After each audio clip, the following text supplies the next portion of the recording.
¿Qué tal, amigas y amigos, hermanos y hermanas? Les saludo en el amor del Señor. Ya está quedando poco tiempo de sol. Están los días un poco más cortos y oscureciéndose más temprano. Así que trataremos de hacerlo lo más rápido posible. No, vamos a hacerlo en forma normal. El tema de hoy es ¿por qué se amotinan las gentes?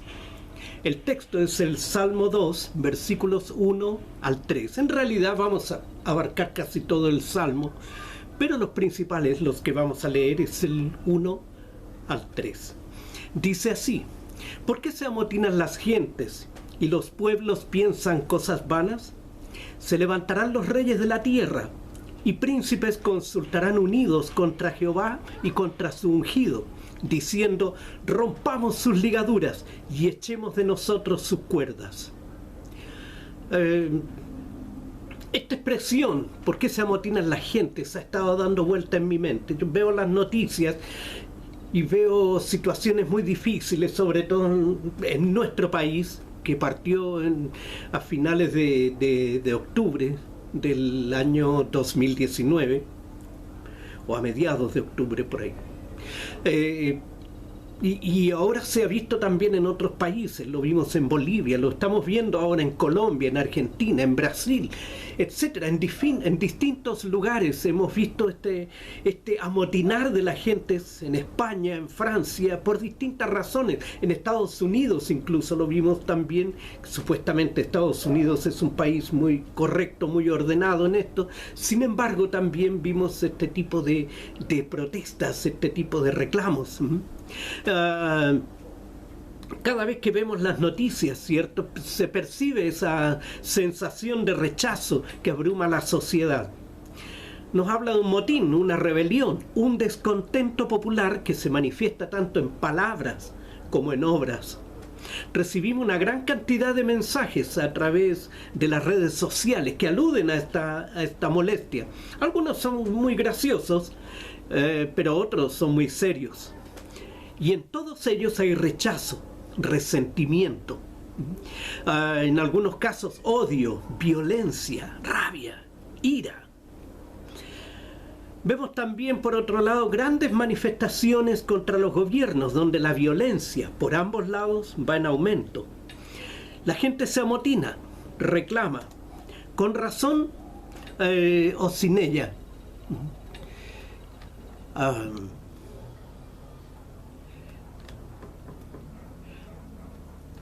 Ahí está.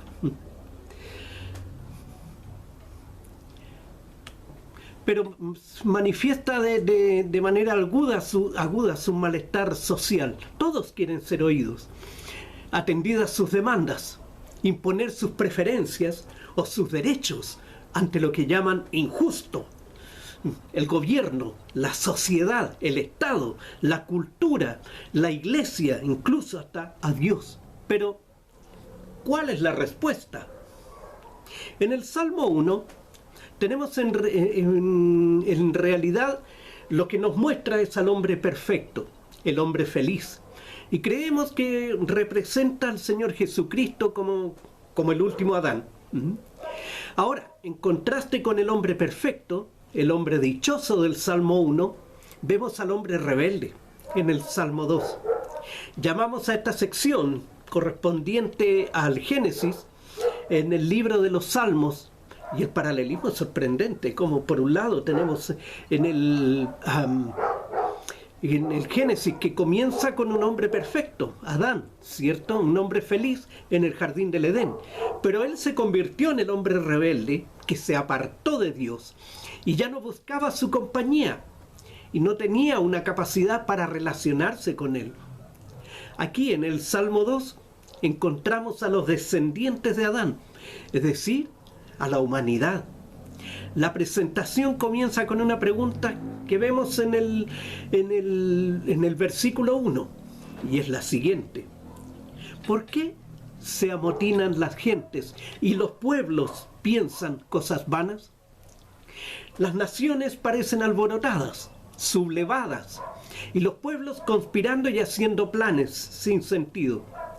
Las palabras vanas significa vacías, Significa que aquellos que han enfurecido a las naciones paganas y les ha reunido en un gran movimiento de masas, un movimiento de protesta, nunca se cumplirá, no logrará sus objetivos. Así que se han reunido para un plan de inútil realización. Ahora, ¿cuál es el plan? Leamos el versículo 2 de este segundo salmo. Se levantarán los reyes de la tierra y príncipes conspirarán contra el Señor y contra su ungido, diciendo. Aquí vemos a un grupo variado que incluye a los gobernantes y a los líderes religiosos. No solo vemos a las multitudes implicadas en este movimiento de protesta, sino también a la clase dirigente que se ha unido a la rebelión. Así que los que detentan el poder político y religioso se han unido en esta empresa. ¿Por qué están protestando? ¿Contra quién se han puesto? La respuesta es contra el Señor y contra su ungido. La palabra ungido aquí en hebreo corresponde a Mesías. Y esta palabra llevada al Nuevo Testamento corresponde a Cristo. O sea que aquí vemos un gran movimiento mundial contra Dios y contra Cristo. ¿Cuándo comenzó este movimiento? Las Sagradas Escrituras nos informan al respecto. En el libro de los Hechos, en el capítulo 4, cuando estalló la persecución contra la iglesia, se nos dice que los apóstoles Pedro y Juan, después de haber sido amenazados, regresaron a la iglesia para informar sobre la situación. En el capítulo 4, versículo 24, vemos la reacción de los cristianos. Ellos, dice, al oírlo, alzaron unánimes la voz a Dios y dijeron: Soberano Señor, tú eres Dios. Aquí debemos hacer una pausa porque esta es una de las cosas de las cuales la iglesia aún no está segura en la actualidad, y nos referimos a la frase Señor, tú eres el Dios. Muchos no están seguros de que Él sea Dios. Se lo están pensando todavía. Muchos aún tienen sus dudas al respecto. Pero la iglesia primitiva no tenía dudas. Y luego aquellos antiguos cristianos continuaron diciendo que hiciste el cielo y la tierra, el mar y todo lo que en ellos hay, que por boca de David tu siervo dijiste: ¿por qué se amotinan las gentes y los pueblos piensan cosas vanas? Se reunieron los reyes de la tierra y los príncipes se juntaron en uno contra el Señor y contra su Cristo. Eso está en Hechos capítulo 4, versículos 24 al 26. Ahora, en el versículo 27 tenemos la interpretación del Espíritu Santo. Y verdaderamente dice así: se unieron en esta ciudad Herodes y Poncio Pilato con los no judíos y el pueblo de Israel contra su santo Hijo Jesús, a quien ungiste. Aquí el Espíritu Santo nos dice que este movimiento comenzó allá, cuando Pilato, siendo romano, siendo un gentil, se unió con los dirigentes judíos y Herodes para dar muerte a Jesús. Este fue un movimiento contra Dios y contra Cristo, que fue aumentando progresivamente a través de los siglos y que culminará en una revolución mundial contra Dios y contra Cristo. Hoy en día mucha gente habla de Jesús y le admira. Entonces, ¿hay oposición o no? Lo que sucede es que se trata de una imagen de Jesús adaptada a las preferencias del ser humano actual. Es un Jesús que nunca existió. Es un hombre desconocido para las páginas de la Biblia. Por ejemplo, muchos no aceptan el nacimiento virginal de Jesús. De la misma manera niegan sus milagros y su muerte en la cruz por los pecados del mundo. Y se niega también su resurrección corporal, física. Sin embargo, el Jesús que nosotros predicamos tiene un sólido apoyo documental en las Sagradas Escrituras. Por lo tanto, el que acepta y cree en la descripción bíblica de Jesús no tiene por qué ser calificado despectivamente como retrógrado o fundamentalista. Porque sinceramente hablando, ¿quiénes serían los retrógrados? Hay mucha gente que habla de Jesús, hay mucha gente que se atreve a hablar de Dios, que sin embargo nunca han leído la Biblia, nunca han tomado el texto en sus manos y han leído uno de los evangelios siquiera. Y aún así se atreven a hablar de Dios. Pero es hacia este Jesús que describe e identifica la Biblia, hacia quien existe una creciente oposición que seguirá aumentando hasta una culminación futura. Ahora, ¿cómo se manifiesta esa oposición? ¿Cómo se expresa? Pues exactamente como el Señor dijo que ocurriría.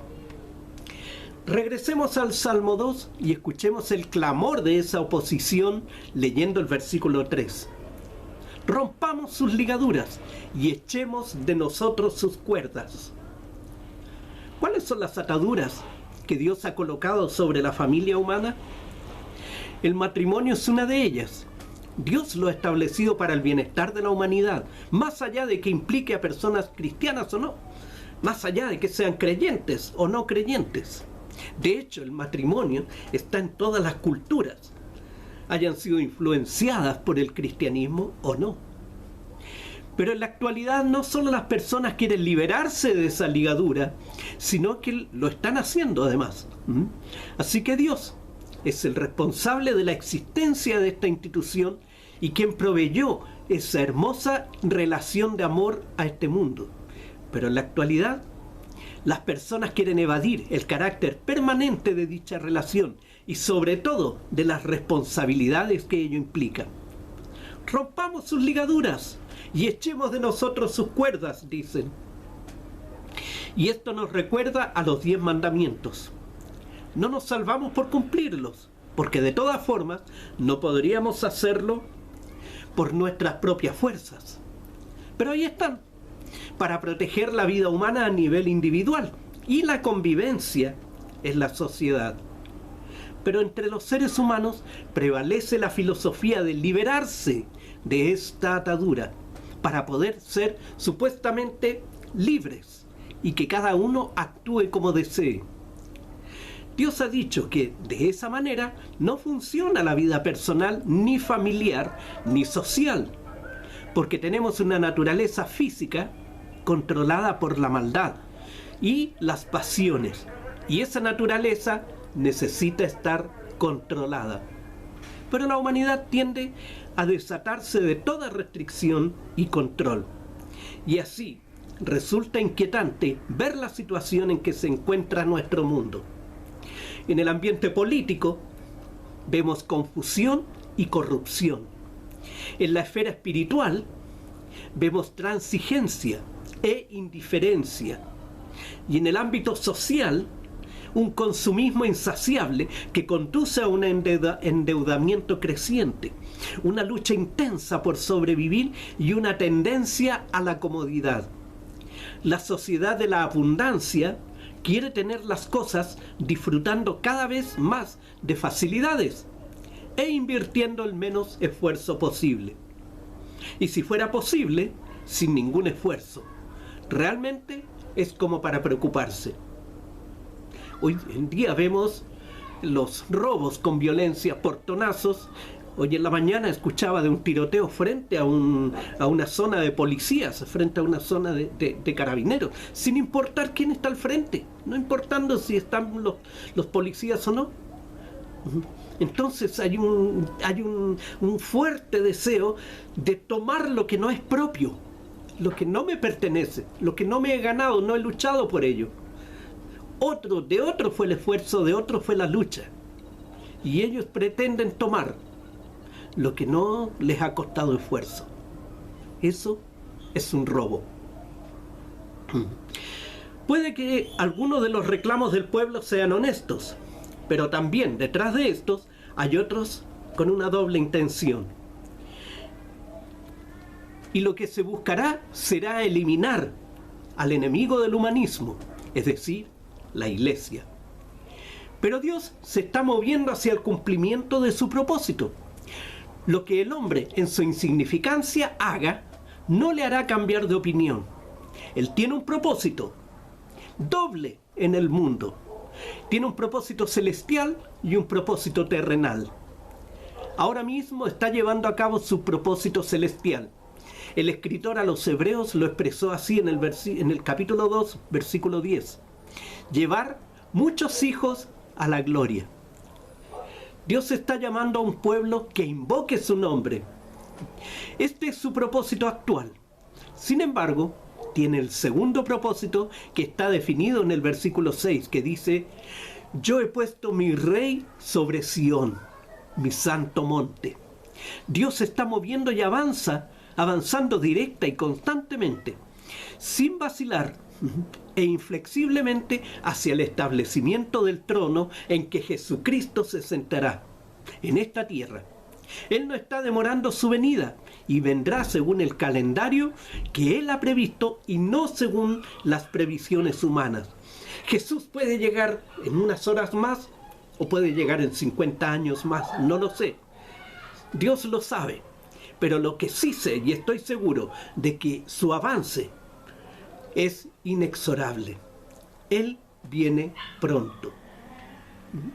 Él no está demorando su venida y vendrá según lo que ya Él ha establecido. Desconocemos el tiempo, pero también Dios en la historia del mundo, y siempre sin excepción, ha dirigido sus mensajes a los gobernantes de este mundo. Al comienzo, con Faraón en Egipto, cuando José era su primer ministro. Daniel fue el primer ministro de Nabucodonosor en Babilonia. Y más tarde lo fue de Ciro, rey de Persia. Dios presentó sus mensajes a través de ellos a estos gobernantes. Y es el mismo mensaje que presenta a los gobernantes de hoy en día. En los versículos 10 al 12 del Salmo 2 podemos leer lo siguiente: ahora pues, reyes, sed prudentes, admitid amonestación, jueces de la tierra, servid al Señor con temor y alegraos con temblor, honrad al Hijo, para que no se enoje y perezcáis en el camino, pues se inflama de pronto su ira. Bienaventurados todos los que en Él confían. El Señor nos siga bendiciendo y espero que esto llegue bien a ustedes porque ya tengo muy poca luz. Dios les bendiga y les guarde y prospere sus vidas cada día.